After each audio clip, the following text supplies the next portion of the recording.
Drafting in Pokemon Unite was new to the competitive scene this year and something that was extremely hard to master. A lot of you watching, thinking about going into esports, or you were just new to MOBAs in general, might find it very intimidating. But today we have some of the best drafters in the world to break it down for you to easily understand. I am the two-time world champion. I won in 2022 when there was no draft, and 2023 this year we won in Japan, and the whole year we were drafting in competitive. So there were one ban per team, if you're not familiar with esports, and it's a snake draft format. And I am joined today by Junky and Zoinks. Junky was our coach for Worlds. Junky, you can introduce yourself more.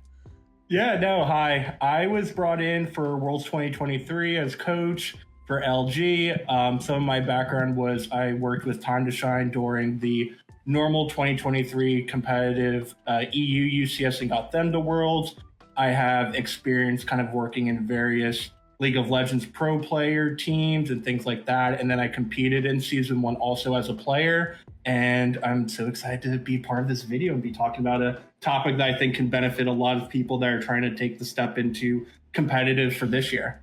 Yeah, thank you. And Zoinks, who a lot of people who follow esports are probably familiar with as one of the best casters in Pokemon Unite. But I think casters get really undervalued when it comes to analyzing gameplay, but they watch like so many games with their job. Like they're just constantly watching. So they do really have a lot of valuable input. So Zoinks, you can kind of introduce yourself more. Yeah. Thank you very much. I mean, you did a great job already at the start saying that we have the 3 best draft minds in the entire world. I am glad that I'm getting that recognition. I think probably a little undeserved when I'm sitting here in this call with 2 world champions of this video game. But thank you very much. I actually do really love the draft aspect of this game. I think it was so needed into year number 2 in competitive Unite, and it's become one of my favorite parts to analyze about the game. And I hope my commentary is like kind of brings out a bit of the focus on what drafting is. So I'm excited to break down a little bit more in depth than we can normally get on a video like this with, like I said, 2 world champions and me. I love being the comic relief in this group, in this rambunctious group. It's going to be a lot of fun.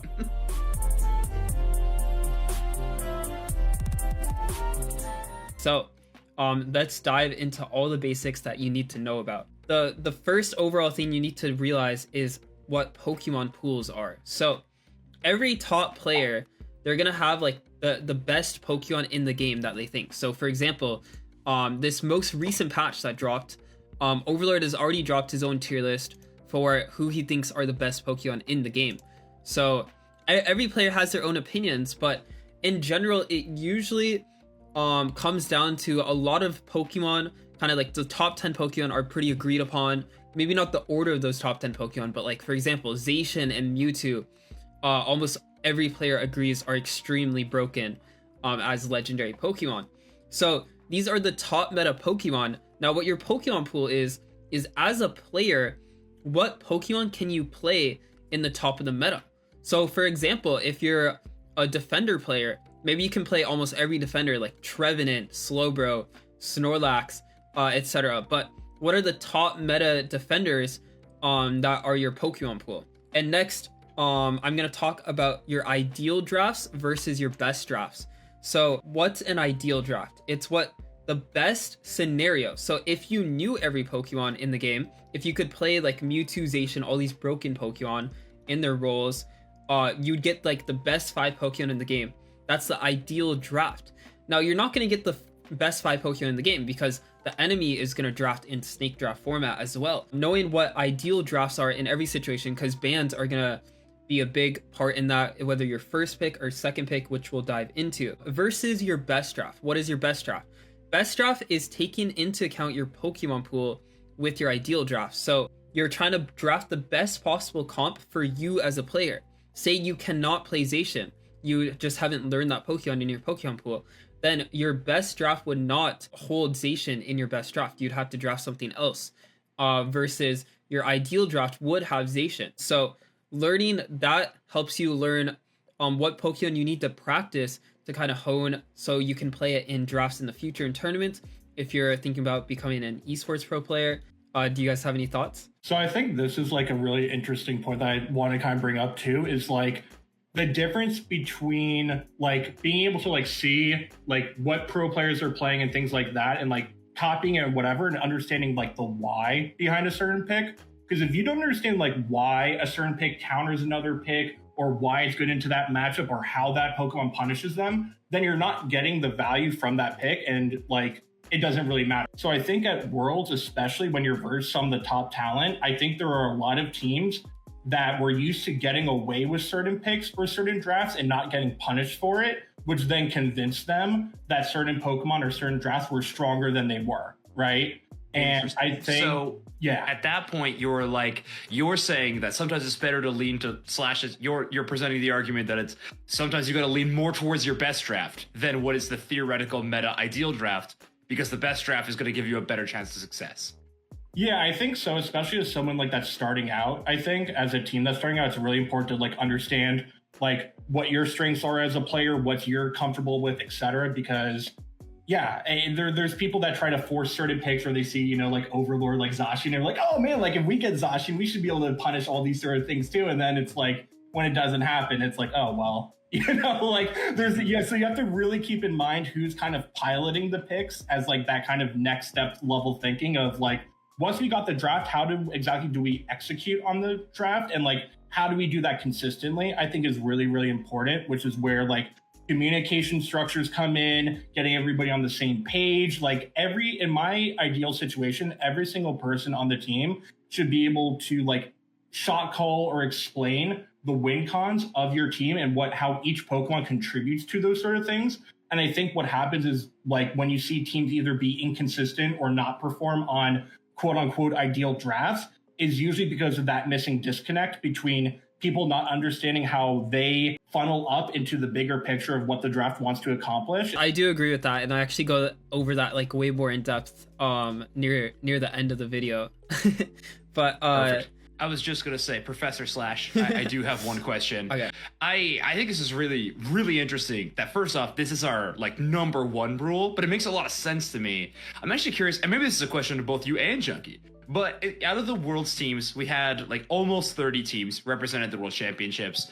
If we consider kind of the top meta in each role to be 5 Pokemon, like for each role, 5 defenders, 5 attackers kind of thing, that's already being maybe even a little generous. But like, how many players do you think wouldn't have 5 of the top level Pokemon at the top role at the World's level?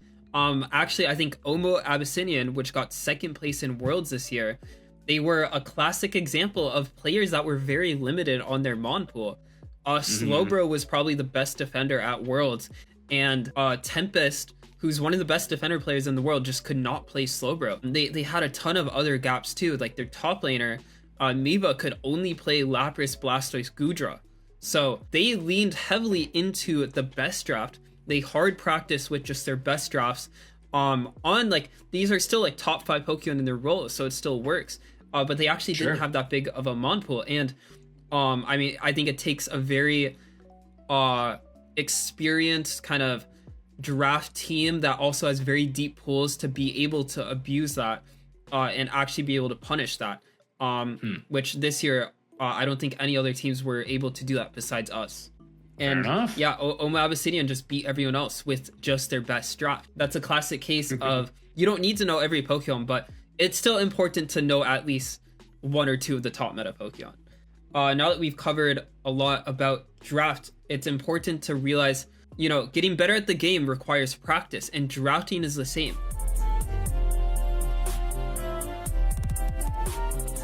You need to know how to practice drafts. Using some sort of tool to practice mock drafts would really help, instead of just only practicing them in tournaments, which you're not going to get a lot of practice doing that. What my team did the whole year is we did a ton of mock drafts, and we used this website, which will be linked in the description if you guys want to use it.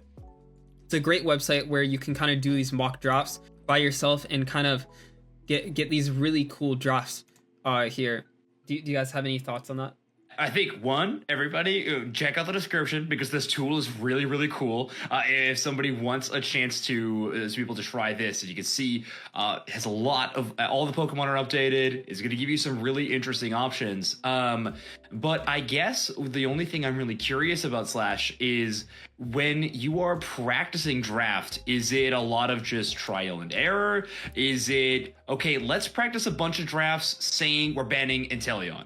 Let's practice a bunch of drafts if we tried banning Mimikyu. Like, do you go into it with a thought, or is it just all reactive, I guess, is sort of my question.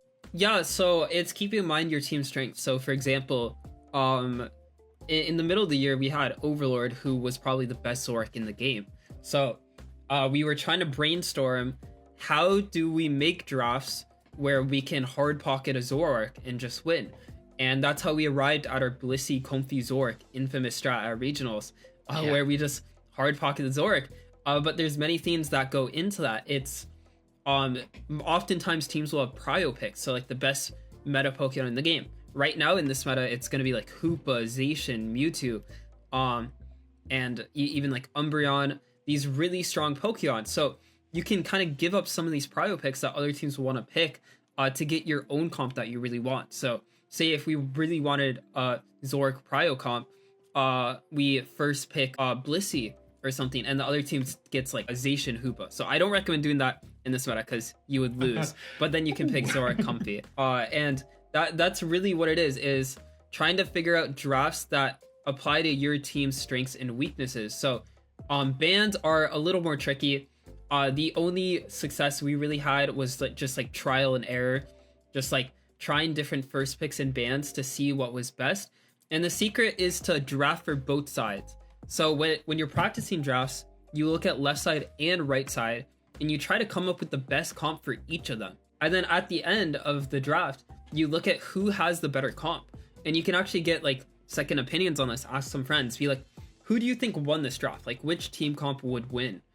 And that's kind of how you get better at drafting better and better comps. I would say, like, when it comes to like coaching LG for Worlds, like, I think it's important if like someone's trying to step into that coach role, is like when they should know when they should take the lead and when they should be kind of more of a facilitator and just try to kind of streamline the process. And when you have obviously some of the most talented players with like really good game sense, really good game knowledge, really deep understanding of the characters, my job, I felt like, was more so just being able to make the most time efficient, like, practice, strategies in terms of when we talk about draft and things like that as possible, because it could be very easy for certain players to sink into spending maybe 1 or 2 hours talking about one matchup, and then it's names, like, Junky, give me names. Definitely Elo, he was very vocal, very opinionated, just would not stop fighting with everyone.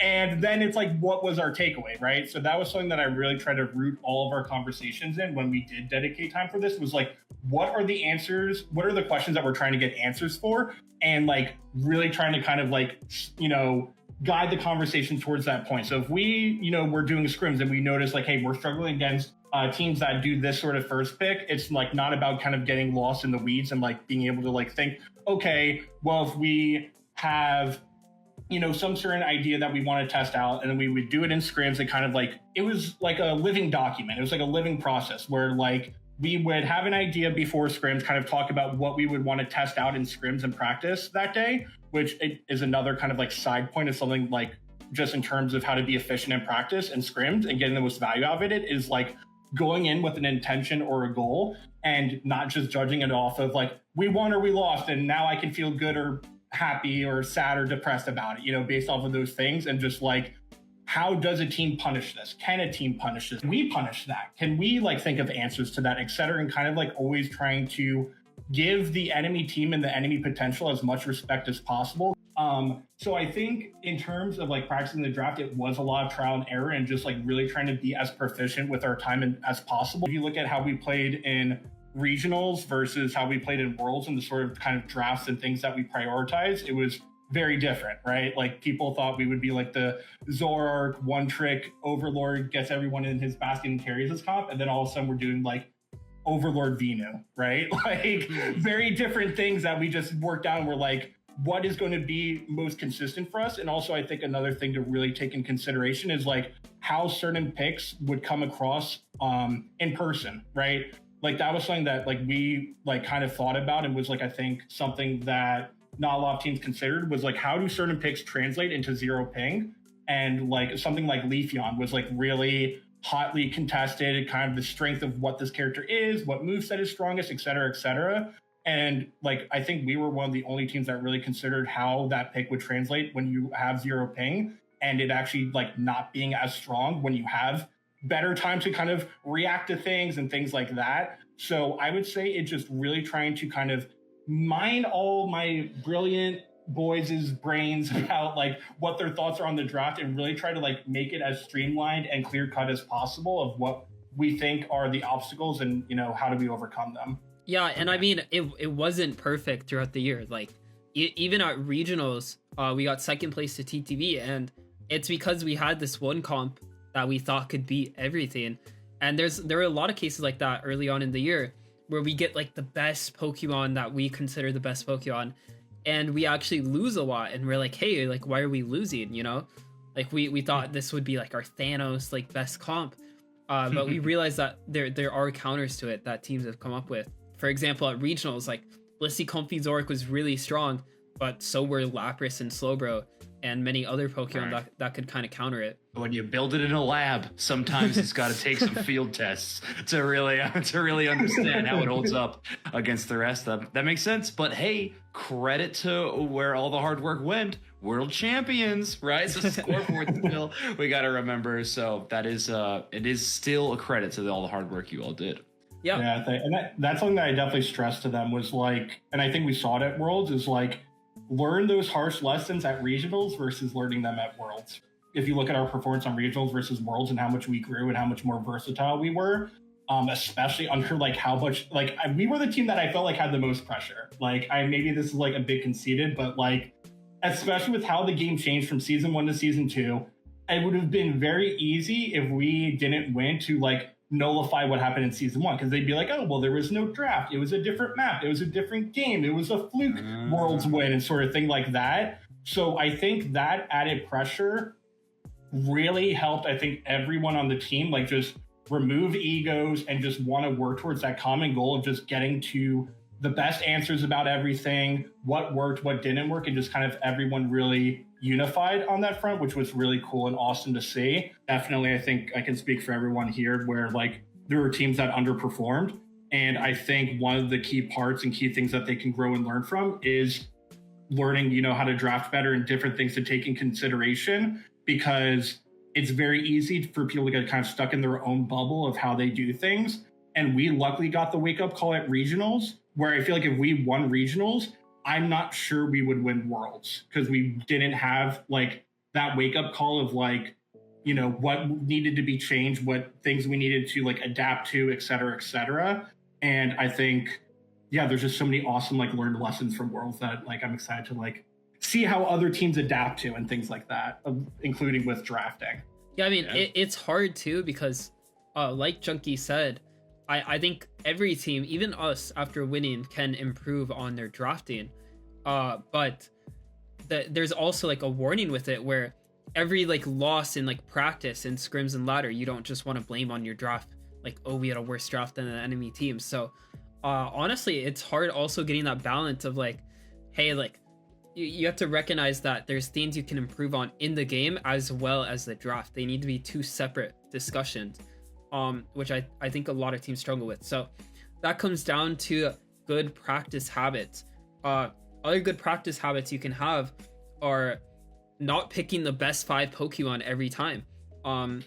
That's one thing that me internally, like our team internally, saw a lot of other teams do, where in scrims they would just draft the best comp to win in scrims, and they're getting like the 5 best Pokemon in the game, but it's like you're not really gonna get that in a tournament, right?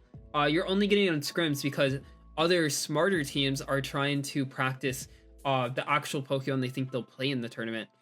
So don't just pick the best 5 Pokemon every time. Obviously, make sure you're brushed up on the top meta Pokemon. It's also important to have your other picks kind of practice, and that is one of like the strengths and weaknesses that I mentioned. And I mentioned a lot of strengths and weaknesses, but I bet you guys are kind of curious what like strengths and weaknesses are.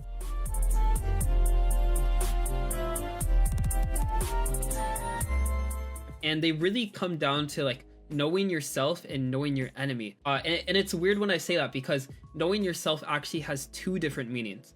It's about knowing the Pokemon you're playing, but also knowing your habits as a person, as a player. And it's the same with knowing your enemy. Like, know what your enemy does, but also know what their Pokemon does. So for example, an enemy team, we face this a lot. An enemy team might want to go 5-man to an objective. So say the Registeel spawns at 7 minutes. The enemy team, a lot of enemy teams will go send all 5 of their players down to that objective. That's a player habit, and that is technically a weakness, because you can find ways to exploit that. You can go to their jungle, you can go score top instead while kind of stalling them bot, but also like knowing their characters. So say like, hey, their Pokemon are really weak early game. They don't really they have like a level 7 Tyranitar, right? So maybe we can just 5-man bot instead and kind of roll them over by knowing their weaknesses. It's all about analyzing their strengths and weaknesses. So for example, Zoroark, really strong when it hits like level 13, when it hits like its evolution at level 5. So knowing those power spikes really helps you play around it. Like, hey, Zoroark just evolved or just hit this level, let's run away from it instead of fighting it. Versus, hey, it's only level 4, it doesn't do much right now, let's try to punish it and invade its side until it gets that evolution. Knowing these strengths and weaknesses are really important, and there's really an endless amount. Yeah, there's a lot of things to think about. I think that is very true. But you said that there's a lot of things to think about. There's strengths, there's weaknesses. Do you have a preference of like which one you should focus on more though? Like, should you avoid the pitfalls, or should you try to chase the strengths? What is the more present thing in the front of your mind, Slash? The more present thing in the front of my mind is really exploiting your enemy's weaknesses. Okay. Well, also like it's focusing on the enemy's weaknesses while focusing on what your team's strengths are. For example, there are some players who are really good at Mew, right? Like they have a ton of games on Mew. But say you're trying to exploit the enemy team in draft to maybe like take away picks from them. Oh, all of a sudden the enemy team took your Mew away from you. There's been a lot of cases where you focus too much on exploiting the enemy team and you lose one of your strengths. So I'd say probably number 1 priority actually is to focus on your own strengths as a team. Number 2 priority, keep in mind the enemy's weaknesses, but don't let that kind of affect your strengths as a team as well. If your team's really good at team fighting, don't try to match an enemy who likes to go around running around scoring the whole time without fighting. Try to pull them into a fight by going objectives or something. Focus on your strengths, because hey, you know the enemy team is weak at team fighting. You don't want to kind of stray away from your strength against them as a team. Yeah, and I was gonna say like the sweet spot for drafting is being able to align your team's like win conditions and them like those win conditions exploiting the enemy team's weaknesses, right? Like that's when you know you kind of draft Thanos to them, where like if they are forced to play your game or to your win conditions, they will always lose, right? Just kind of based off of the synergy of the comp or the picks or etc. And that's where it's really, really important, like Slash mentioned kind of earlier, is like part of the drafting process and coming to these answers and conclusions is so much VOD review and like determining whether or not is it draft or is it execution on something, right? Yeah, and that makes sense. Like what is realistic for like your player to execute on versus what the enemy is going to realistically execute on, etc. Because it's definitely good to like give respect and like think of an ideal situation of like, oh, the enemy team will perform on this, you know, pick or to this team comp or this draft, etc. And that's kind of that like ideal draft. But with best draft, it's sometimes where it's like, oh, I know this player can't play this pick to its potential or to its win con, or they don't usually punish us. And we can then strategize around that or like think of ways to exploit that. So I think really understanding like the strengths of your comp and what your picks can do, I think is a really important first step to like understanding how to draft. Got it. Got it. Okay. So, Slash, just 1 second, give me a moment to summarize for the, let's call us the common folk who are watching this video right now, who might be a little lost in the sauce in terms of draft. Because, folks, I think we're currently in the category we have named the basics right now. So let's talk about this for a little bit. When you're going into drafts, 1, it takes practice. 2, you want to focus on what your team has the ability to play, but then what are kind of the best Pokemon in the game considered to be. You want to have a holistic view on what your draft wants to do, but you also want to be aware of what your enemy's comp wants to do. Play towards your win conditions, try to shut down theirs. And picking Pokemon who are good into specific matchups is great, but you need to have the game knowledge to be able to execute on that in the first place. Did I do a good summary of what we got so far? Yeah, that was a great summary, Zoinks. Okay. Yeah, round of applause. You should think about becoming like a caster or something. You're really good at it. No, I think I'm going to stick with my world champion pro player abilities from the YouTube intro, actually. No, I think this is really, really cool. And obviously, I said at the start of the video, I think this is a really important aspect. But I think that is one thing that so many people forget in draft is the holistic idea of your composition. I'm glad that both you and Junky have talked about it in this video, because it's something I try to harp on quite a bit.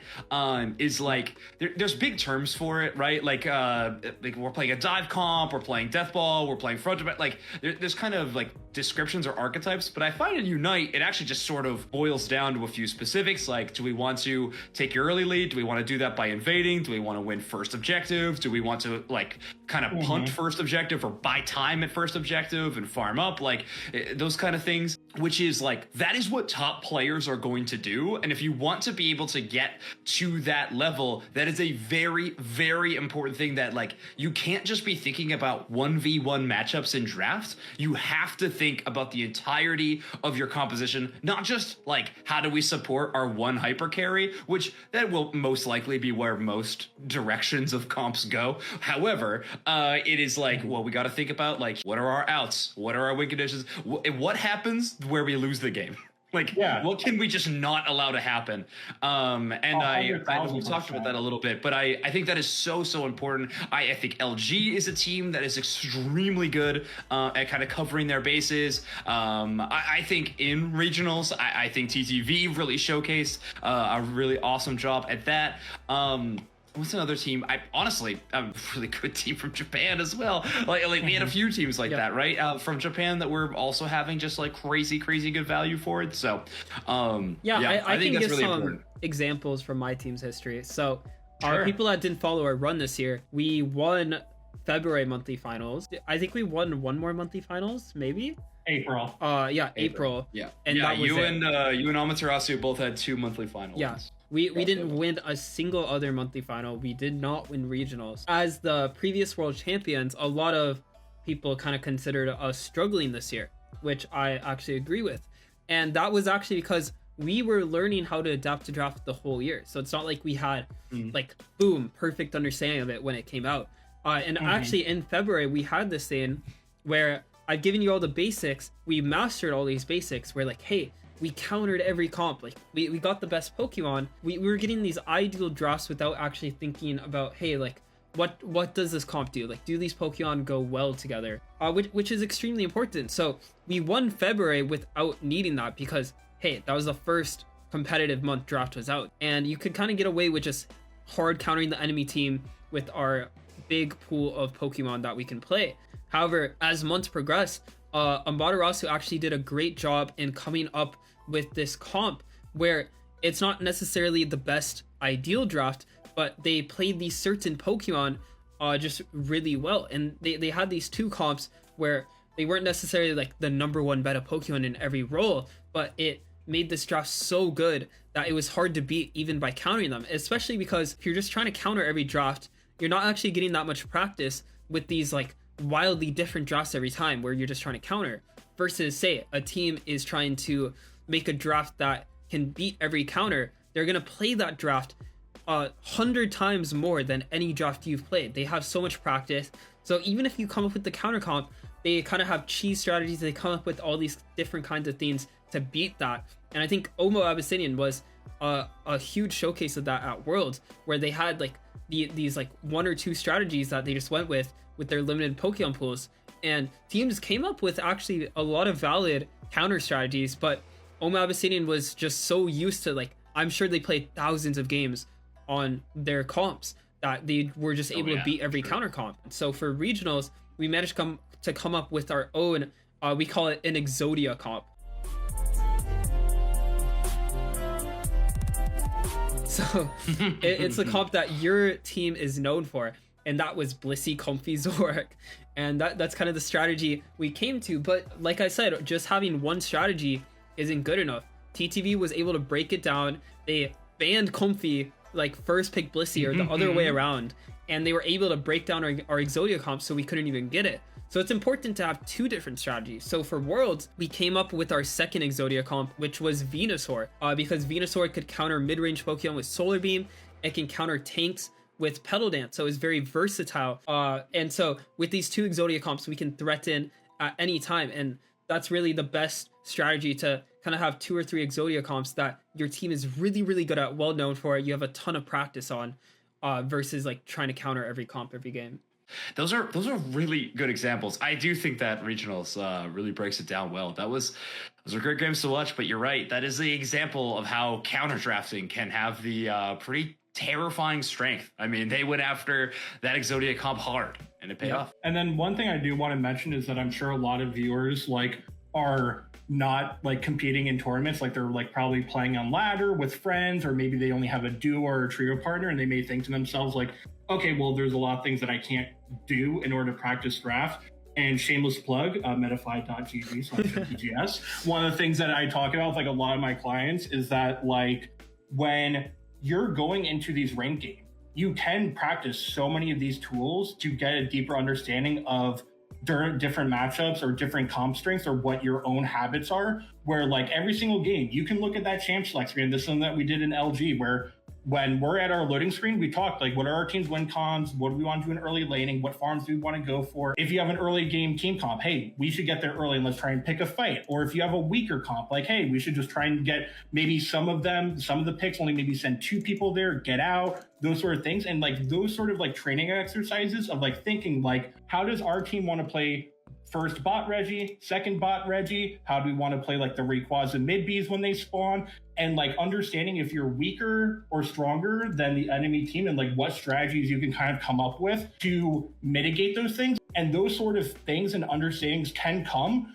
from just testing a lot of things in ranked, testing things and seeing like what some of the pro streamers are doing, and seeing like what comps they do and what they're struggling with. And also everyone on LG that streams, like they're super friendly. Like everyone would be willing to answer like, hey, this is a problem that I encountered in ladder, or this is a matchup that I don't know what to do, or etc. And like most people like will have those conversations with you and give you their takes and things like that. So I think it's really important to try and get the most use out of the resources that are easily available to every single player. I think that nicely wraps up the basics. Nice little shameless plug there from Junky. Anyways, on to how to draft for dummies.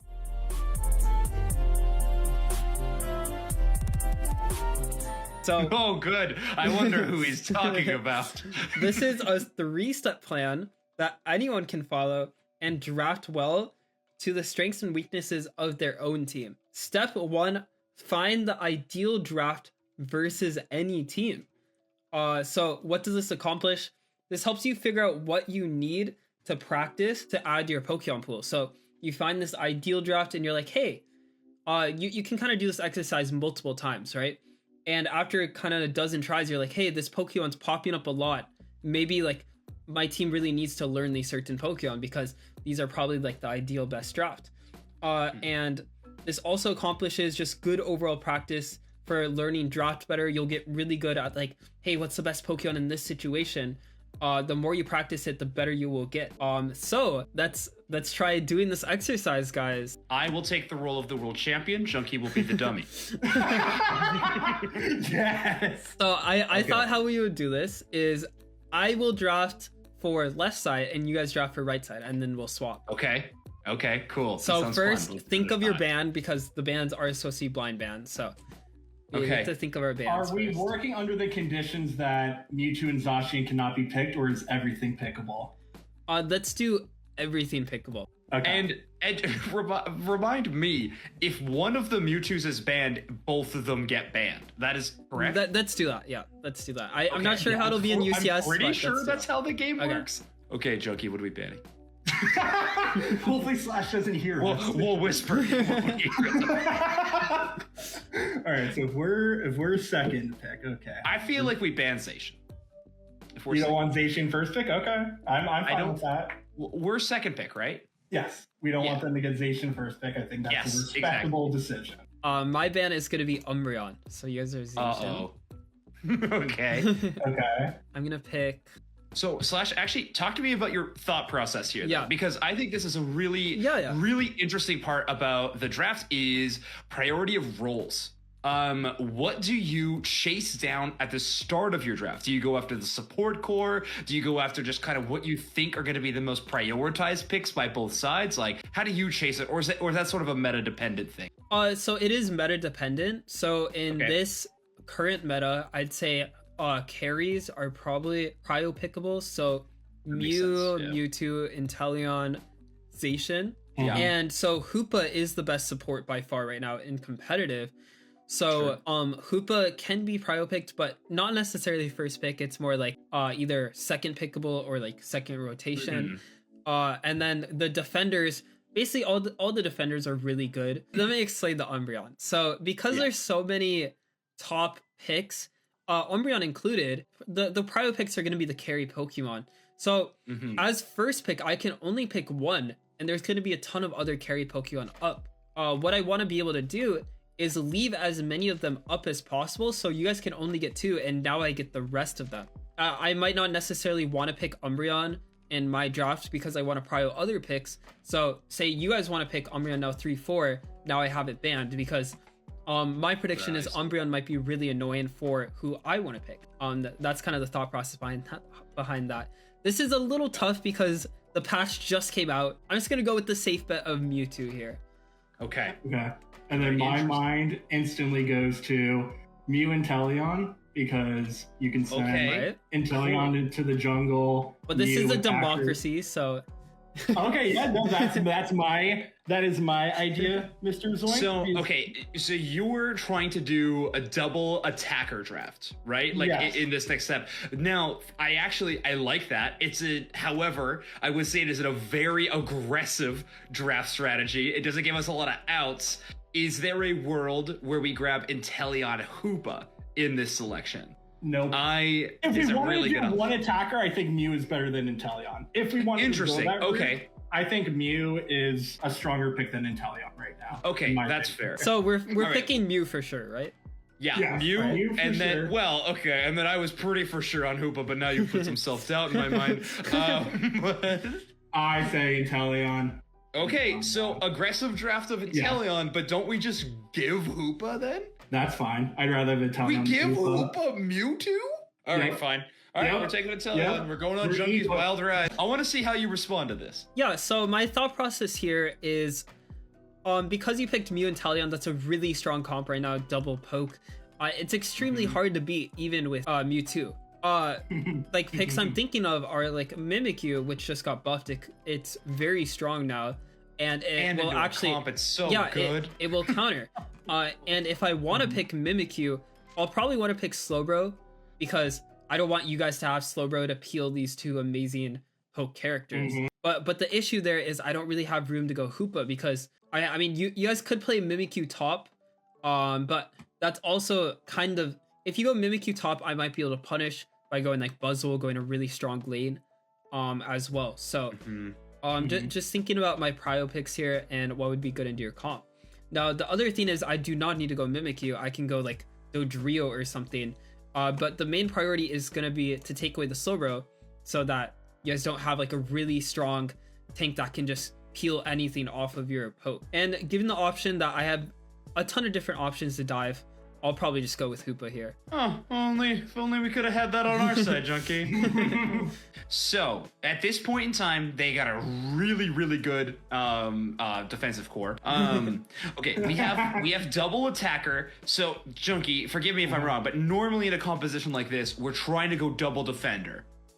I mean, we could. I'm leaning, like, I think Blastoise is super, super good defender right now. And I think Surf Toys into Hoopa. It also denies them a really strong top laner that like could be good into us. So I think I want to definitely do Blastoise as one of the picks. And if we pick Blissey, I expect every Blissey egg to cancel every Hoopa ult portal. So I kind of want to let's go with the Blissey. Okay, All right, got it. So my counterpoint to you guys here is we already picked our support, so you don't need to pick Blissey right now. I agree with Slash that does make sense. However, if I'm putting myself in the scenario of Orange side, I think I still am grabbing Blissey here, not because it's taking it away from Slash's team, but just it gives us a little more versatility in like a counter picking option in that fifth slot. So like whatever your top lane is, we can kind of try to answer it with our final pick. I think it gives us a little more variety. So I still want to lock in Blissey. So now what I'm thinking here is you guys can flex this Blastoise since it did just get buffed. Very strong Pokemon. Don't ask why Blastoise is now in slot 4 instead of slot 3. You have. So it can be played top laner or defender now very effectively. Now I need to think what is more of an issue for me. Top lane Blastoise or defender Blastoise and what you can pick. So last pick options, I would be good into my comp. You guys don't have many options right now, but it could be good into the Pokemon I pick here. So nothing's really good into Mewtwo, Hoopa, Slowbro, but I do have to keep in mind what you can pick for my last letting them get away with this, Junky. It's probably important to clarify what Mewtwo this is. It's a Mewtwo X, because I believe you have to pick it. Right now, I'm thinking about Mimikyu Jungle with Mewtwo X top. But now my big problem is thinking about my attacker, because you guys have Inteleon, Mew. These are very strong bot laners, especially paired with the Blastoise, or you could even go like Snorlax to try to steamroll the bot lane even more. I'd be very wary. My bot side is definitely the weak link in this draft right now, so I have to think of what can make up for it. Pikachu, not the worst. A9, not the worst either. Glaceon did just get buffed. What's important to keep in mind, Glaceon's one counter is Pokemon that outrange her. So you guys have Inteleon, Mew. I think it'd be unwise to go Glaceon because you guys would just farm the Glaceon the whole game. But maybe in another draft it would work really well. Another Pokemon that could work really well here is Leafeon Attacker. It does well in the lane and it farms you guys late game. The one thing I need to be wary of though is if I go Leafeon Attacker, I do not have much range at all, really. So one other thing to keep in mind is if I go Mimikyu, I don't have that great of secure. So I'm just gonna lock in the Mimikyu right now, but my comp doesn't have great secure at all. Yeah, it might just be a Leafeon angle. It covers all my options fairly decently. Other options I was thinking of are Venusaur. And you didn't consider Dodrio anymore, right? Is that was that for any particular reason on our side? I just think Mimikyu is so insanely strong after the buffs. That's my prediction. Yeah, it's pretty good. Yeah, that's fair. Yep, agreed. Okay, now Junky, my first reaction seeing Leafeon Mimikyu is to go more bulk, not less. I was thinking to honestly go either Lapras, Snorlax, one of those two options. I was gonna say, so you're committed to the Blastoise top then, you think? Or there's a world, I guess, where we go Buzzwole. But do you have any thoughts on Blaziken, Mr. Zoinks? That's funny you ask me that. I now that players have actually gotten good at Blaziken, yes, I think it's interesting.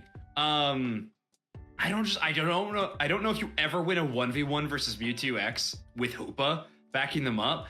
I just think we might want to just throw all our resources into the Inteleon Mew. Okay, so we're going Blastoise top. Now that we evolve at level 7, obviously it's a Giga Broken strategy. Check out Slash's most recent YouTube tier list video. It's absolutely lit. So yes, we go Mew, Snorlax. Yeah, that's I think that's a really solid option. I mean, I don't think the tank changes much. Like you can go Lapras, Trevenant, Snorlax. But Snorlax Yeah. is one of the better tanks at matching the pace of the game. So matching this Leafeon and Mimikyu's like pace throughout the game, even the Hoopa. I'm all for it. Now, does the hoop on your team slash? Are they going Trick Phantom Force for Mimikyu Leafeon? No, they're probably going Hyper Saiyan. No, they're not griefing. Okay, I see. Okay. All right, so let me know, guys, who you think won draft. You can comment down below. I'll leave it up to you guys on who won this draft for ideal draft in step 1. Now we're on to step 2, and we're gonna swap sides for this.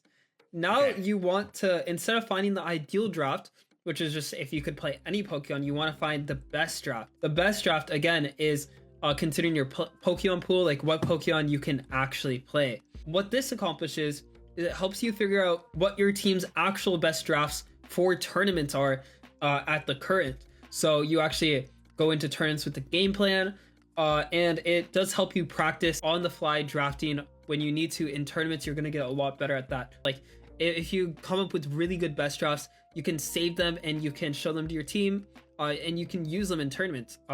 Make sure to save them, because I made some really good drafts and I'm like, hey, this is a really good draft. Felt good about myself. Didn't save it. I'm like, hey, I'll remember it.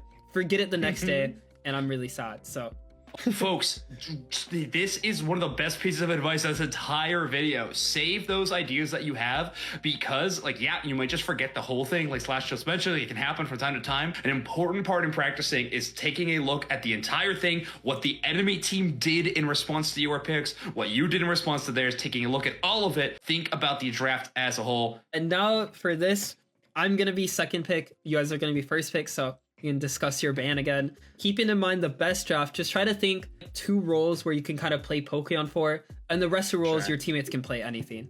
But we can kind of do it where our roles are kind of limited. I think banning Mewtwo here is a good call. Okay. I can co-sign that. So for me, I'm just gonna do what Pokemon I can play in every role, because I've played every role a decent amount. Now, I'm not very comfortable on Mew, Inteleon. I can play them, but I'm not that comfortable on it. However, the issue is if I ban one of those, the draft would probably go pretty south. But then again, if I leave Zacian up, which I'm probably going to do because I'm pretty good at Zacian, I could probably get both of those, which is why you wouldn't want to ban one of them. I'm also not that comfortable in Hoopa. I haven't played it much, or Mimikyu. So those are 2 other Pokemon to keep in mind to ban. It's been really popular in a ton of tournaments, is ban one mage, pick the other. It's been a very, very popular strategy, which for good reason. It's really strong. We're gonna go with Mewtwo and Inteleon here. And now you guys are first pick. Feels like maybe the Mewtwo ban wasn't the smartest thing I've done tonight. All right, so oh, by the way, Zoinks, like what roles are you gonna go with, and what Pokemon? Oh yeah, I was gonna do this with Junky. Junky, number between 1 and 5. 4. Okay, our defender's a 2-trick.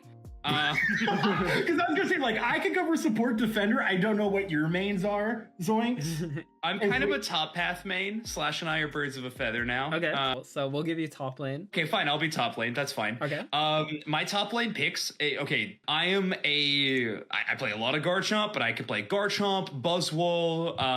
Kario's not that great. Do a Leafeon, Mr. Zoinks? Because Leafeon is a very good flex pick in 3 roles. Yeah. You want to first pick Leafeon of this? I don't want to first pick him. I'm just throwing out, like, I think we want to be drafting to things that can cover multiple roles for sure. If we can't first pick Zacian, well, the thing to keep in mind is you can still play Zacian jungle, right? So you could still our jungler. We have a really good. Your jungler can play everything. He's Overlord. Yeah.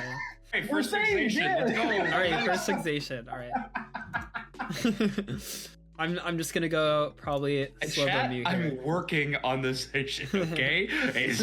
All right, so now you guys have a lot of options. You can pick Hoopa, you can pick other Pokemon. Yeah, we do have a lot of options. I kind of want to lean towards the picks that are coming to my mind. Umbreon is still up. Blastoise is up, can be flexed. Leafeon is up and can be flexed. I like Umbreon a lot in this slot just because of how flexible it is. I think Umbreon should be locked in for sure. Okay. And Can then we lock in Umbreon, please? And then... Just keep in mind Hoopa's still up if you want it. He is up. and I don't want to give it to you. Yeah, I honestly think Slash may have beaten us. I think we're forced into Hoopa here. Well, you do want to keep in mind Hoopa is not the best support into Slowbro, especially if you're wanting to keep your Zacian alive. Blissey is the best support into Slowbro because when you get Slowbro united, you can Bliss unite. Hoopa can't do anything but watch them die. Okay, I think this might be a situation where we want to lock down one of my picks that I'm comfortable with before we lose it. I was going to say we could grab Blissey here. Spicy. Okay. You're taking the lead on this one. I will back you up. I mean, we're going all support defender, kind of just hoping that like we get the damage core that we want out of it because we don't have Mew. We don't have the access to Inteleon or Mewtwo, so I feel like we're just going to be kind of going into the weeds anyways.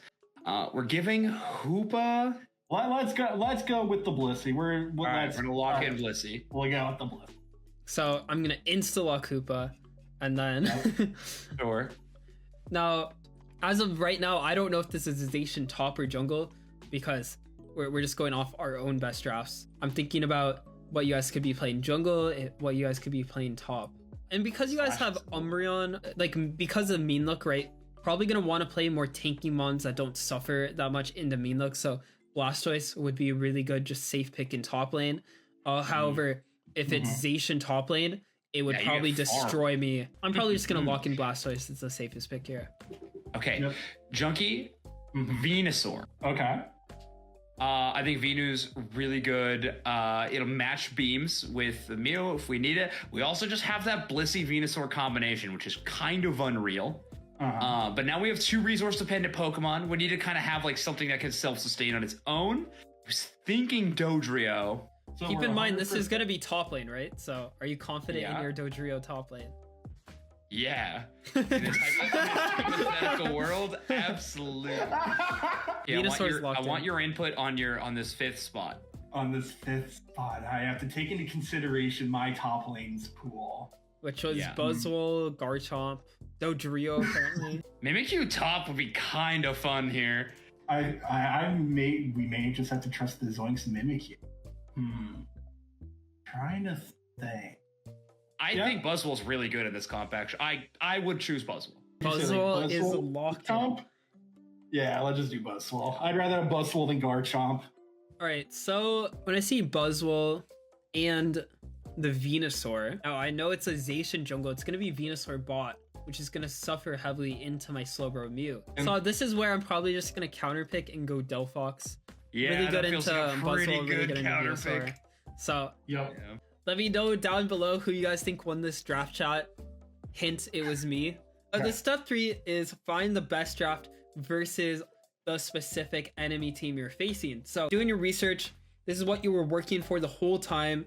So again, all you need to add is figure out if there's any ways to draft better, knowing your Pokemon pools in mind of the enemy team. So for example, us drafting against Omo Abyssinian in Worlds, I bring up this example a lot, but we knew that their jungler could only play Zoroark, Dodrio, Glaceon, and Venusaur. And all 4 of those Pokemon, if we pick Zoroark, Zoroark beats the rest of his Pokemon pool. He could not play Urshifu. So we probably picked Zoroark because, hey, it counters the rest of his jungle picks. A couple other tips for you. The best way to kind of trial this is you need to guess what your enemy might ban. So just kind of go through the tournament VODs. If you can find any of their scrims, Unite API, you can find scrims on that website. Do you guys have anything you want to add at the end? The easiest thing that you can apply with no need for teammates or things like that, something that I mentioned before, is going into every single ladder game with some sort of goal or some sort of question that you're trying to get an answer to, and just keep a Google Doc running of like different things that you're working on, and you will be so surprised after like a week, 2 month, etc., of all these sort of takeaways that you have learned and things that you've adjusted to your gameplay. Versus, I think a lot of people sometimes have the bad habit, if they're looking to improve, they're going into solo queue and just kind of reacting, not really putting thought behind their decisions, not really trying to test anything. So I think a really awesome takeaway, just that any viewer of this video that can apply themselves, is going into ladder and just trying different matchups, trying different strategies, seeing how a pick feels in the different parts of the game and making notes of that, and just kind of slowly build up your kind of like library of knowledge and your comfort with those picks, and having like being able to develop a deeper understanding of the powers of the pick at the different phases of the game, and then the weaknesses. And I think that will also help you then be able to come into like your maybe first competitive tournament or your first scrim session with a team with like ideas of kind of things that you want to accomplish and things that you need to be careful of and ban and draft around. My quick tip is that don't be afraid in those third and fourth slots on your draft to take some of your like wild card unexpected picks that you'd probably get at the end of your draft anyways, because the enemy's not going to be picking them. Don't be afraid to pick them there so that you have more information for your final pick of what your enemy team is trying to build in a composition. Don't do it all the time, but it's definitely like an aspect of draft that I don't think enough teams employ. They're just kind of taking all the best priority picks as fast as they can. They don't really give themselves enough chance to like adapt the end game of their composition to try to counter. So that is just that's my quick tip. Slash, any legendary advice in the last quick tip here? My advice is check out Zoinks on his Twitch channel. Check out Junky on Twitter and Shout Metafy. Zoinks on Twitter as well. So